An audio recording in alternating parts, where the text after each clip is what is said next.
ప్రియమైన వర్లారా, ప్రభు అయిన యేసుక్రీస్తునాములో అందరికి వందనాలు. మరి ఈ దినం కూడా మన యొక్క బైబిల్ వాక్య ధ్యానము కొరకై ఉమ్, మరి అపోస్తలుడైన పౌలు కొరింథీయులకు రాసిన మొదటి పత్రిక 9వ అధ్యాయము 16వ వచనం చదువుతానండి.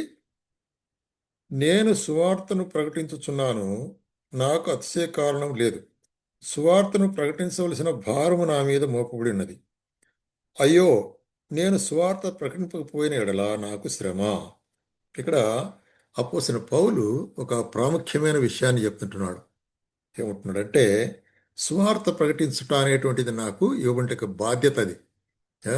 కాబట్టి నేను తప్పకుండా దాన్ని నెరవేర్చవలసి వారుకుంటున్నాను. కాబట్టి నేను సువార్త ప్రకటించకపోయిన యెడల నాకు శ్రమ. అయ్యో అంటాడు. అయ్యో. అయ్యో అనేటువంటిది ఓ అంటుంది అని ఇంగ్లీష్లో వస్తుంది. అంటే ఇది ఒక పరితాపకరమైనటువంటి యొక్క విషయం. అంటే మనం పిటియబుల్ థింగ్ అంటారు. పరితాపకరమైనట్టు విషయం అయ్యో అనేటువంటిది. కాబట్టి సువార్త ప్రకటించకపోయినట్లయితే నేను చాలా మరి చెప్పాలంటే పిటియబుల్ మ్యాన్ అనేటువంటి కార్యం, పరితాపడవలసి వస్తుంటున్నది అనేటువంటి కార్యము ఇక్కడ బయలుదేరు. కాబట్టి అయ్యోను గురించి యేసు ప్రభు ప్రాముఖ్యంగా మరి మత్తయి సువార్త 23వ అధ్యాయములో ఇక్కడ రాస్తున్నాడు. మత్తయి సువార్త 23వ అధ్యాయంలో మనం గమనించినట్లయితే అక్కడ పరిసయ్యుల యొక్క మరి శాస్త్రులు పరిసయ్యుల యొక్క వారి జీవిత విధానాన్ని గురించి వివరిస్తూ మరి అనేక విషయాల గురించి వాళ్ళు అయ్యో అనేటువంటి కార్యాన్ని ప్రభు చెప్తున్నాడు. వాటిని మనం ఈ దినము ధ్యానించుకుందాం. మత్తయి సువార్త 23వ అధ్యాయము 13వ వచనం అండి. అయ్యో, వేషధారులైన శాస్త్రులారా పరిసయ్యులారా, మీరు మనుషుల ఎదుట పరలోక రాజ్యమును ముయుదురు, మీరు అందులో ప్రవేశించరు, ప్రవేశించువారని ప్రవేశింపనీయరు. ఏంటి విషయము? ఇక్కడ శాస్త్రులు పరిచయులు ఏం చేస్తారంటే వారి యొక్క జీవిత విధానం ద్వారా ఉం, మరి చూసినట్లయితే వారు అనేకులకు ఆటంక కారణంగా ఉంటున్నారు. ఎందుకంటే వేషధారణ అంటే వాళ్ళు చెప్పేది ఒకటి, చేసేది ఒకటి. కాబట్టి ఈ వేషధారణ జీవితం అనేటువంటిది అనేకులకు మరి దేవుని నమ్మేదానికి లేకపోతే పరలోక రాజ్యంలో ప్రవేశించడానికి ఆటంకంగా ఉంటున్నారు వారి జీవితము. కాబట్టి యథార్థమైన జీవితంగా లేదు అనేటువంటి కార్యాన్ని గురించి ఇక్కడ మరి అయ్యో అని చెప్పబడుతున్నది అనమాట. వారు దాంట్లో ప్రవేశించరు, ప్రవేశించే వారిని ఆటంకపరుస్తారు, అనేక కార్యాల ద్వారా అభ్యంతరపడతారు. రెండవదిగా 15వ వచనంలో ఏమంటున్నాడంటే చూడండి, అయ్యో వేషధారులైన శాస్త్రులారా పరిచయులారా, ఒక ఒకని మీ మతములో కలుపుకోవటకు మీరు సముద్రమును భూమిని చుట్టి వచ్చేదురు. అతడు కలిసినప్పుడు మీరు అతని కంటే రెండంతల నరకపాత్రునిగా చేదురు. కాబట్టి ఇక్కడ మిస్లీడింగ్ ద పీపుల్ ఏం చెప్తున్నాడు? మరి తప్పుదారి పట్టిస్తున్నారు. తన మతములో కలుపుకునే దాని కొరకై అనేక కార్యాలు చేసేసి వాళ్ళను మరి మభ్య పెడతారు. కానీ అయితే వారితో కూడా కలిసి వచ్చినప్పుడు వారిని మరి ఎంతో నరకపాత్రులుగా అంటే తప్పు మార్గములో నడిపిస్తుంటున్నారు. వారి మతము సరైన మార్గంలో నడిపించలేదు, తప్పు మార్గంలో నడిపించేటువంటి వారుగా ఉంటున్నారు. గమనించాల్సిన విషయం, తప్పు మార్గంలో నడిపించువారు అటువంటి వారిని చూసి అయ్యో అంటున్నాడు. 16వ వచనంలో వల్ల చూసినట్లుంటున్నది, అయ్యో అంధులైన మార్గదర్శకులారా. ఇక్కడ ఏమంటాడంటే వేషధారులు మాత్రమే కాదు, మీరు అంధులు అంటాడు, గుడ్డివారు. ఎందుకంటే ఉమ్, ఒక దేనారముతోడని ఒట్టు పెట్టుకుంటే అందులో ఏమీ లేదు, కానీ దేవాలయంతోనూ బంగారంతోడని ఒట్టు పెట్టుకుంటే దానికి బద్దులని చెప్పుదురు. ఏమంటారు? ఒక దేనారం అంటే ఒక చిన్న మొత్తం. మనం మరి చూసినట్లయితే ఒట్టు పెట్టుకుంటే అది ఇవ్వకున్నా పర్వాలేదు. అయితే బంగారం ఇస్తాము, ఇంకా విలువైంది ఇస్తాము అనేటువంటి చెప్పినప్పుడు దాన్ని ఏం చేస్తారు అప్పుడు? దాన్ని ఇవ్వకున్నా పర్వాలేదంటారు. అంటే ఎట్లాగా?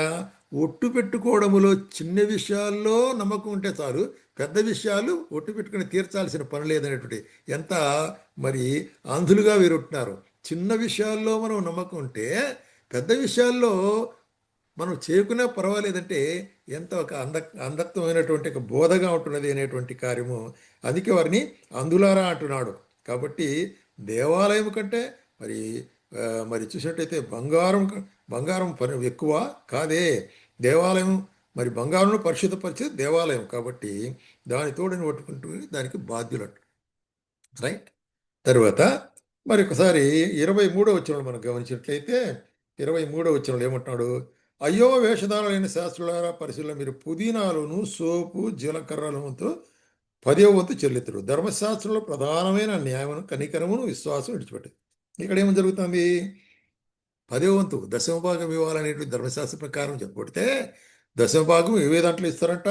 ప్రతి ఒక్క దాంట్లో పుదీనా సోపు జీలకర్ర చిన్న చిన్న చిన్న విషయాలన్నింటిలో కూడా 10వ వంతు ఇస్తాడు. అయితే దేవుని ధర్మశాస్త్రం కోరినట్టు విధంగా న్యాయము కనికరము విశ్వాసం అనే దాంట్ని మర్చిపోతారు. ఏది చేయాలనో అంటే నాట్ ఫాలోయింగ్ ద వర్డ్, అంటే వాక్యాన్ని వెంబడించకుండా ఏం చేస్తున్నారు అక్కడ? వారి ఇష్టానుసారముగా మరి అక్కడ చేసేటువంటి కార్యాన్ని మనం చూస్తుంటాం అన్నమాట. అట్లాగే మరి 25వ వచనంలో అయ్యో వేషధారులైన శాస్త్రులారా పరిశీలారా మీరు గిన్నెయు పల్లెమును వెలుపట పరిశుద్ధి చేసుకుంటూ మరి లోపల ఎట్లాగుంటుందంటే మీ జీవితం అజితేంద్రియత్వంతో ఉంటుంది. No victorious life inner. బయట చూస్తే ఏదో హోలీగా కనిపిస్తారు, తెల్లని వస్త్రములు వేసుకుని చూసినట్టయితే అది కూడా చెప్తుంటున్నాడు. మరి హోలీగా కనిపిస్తారు కానీ అంతరంగంలో జీవితంలో జయించే ఒక జీవితం లేదు. అజితేంద్రియత్వం, ఇంద్రియాలను జయించిన పరిస్థితిలో మీరు ఉంటున్నారు కాబట్టి మీరు ఎట్లాగుంటున్నారంటే ఏ, మరి గుడ్డివారుగా ఉంటున్నారు అనేటువంటి కార్యం చెప్తున్నాడు. దాని తర్వాత మనం చూస్తుంటున్నాము 6వదిగా మనము 27వ వచనంలో అయ్యో వేషధారులైన శాస్త్రులారా పరిశీలారా మీరు సున్నము కొట్టిన సమాధులను పోలి ఉంటున్నారు. సమాధి, సమాధి అంటేనే దాంట్లో చనిపోయిన శవాలు పెడతాం. మరి సున్నపు కొట్టిన సమాధి ఎట్లా ఉంటుంది? బయట అలంకారంగా ఉంటుంది, లోపల చూస్తే అంతా ఏముంటుంది దాంట్లో? ఎముకలు మరి కూలిపోయినట్టు కల్మషం ఉంటుంది. అంటే వెలుపల పరిశుద్ధంగా కనిపిస్తారు, మీ యొక్క హృదయాలోచనలన్నీ కూడా కల్మషమైనవి, హృదయాలోచనలు తలంపులన్నీ కూడా దుష్టత్వమైనవి. అటువంటి యొక్క జీవితాన్ని గురించి చూసినప్పుడు అయ్యో అంటాడు.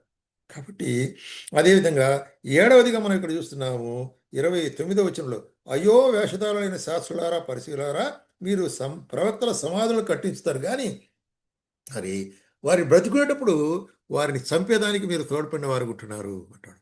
కాబట్టి బ్రతికున్నప్పుడు చెప్తారు కదా చాలామంది, బతికున్నప్పుడు అన్నం పెట్టడు కానీ చనిపోయిన తర్వాత సమాధి కట్టిస్తారు అంటారు. అట్లాగా అటువంటి జీవితం అది అయ్యో జీవితం అది.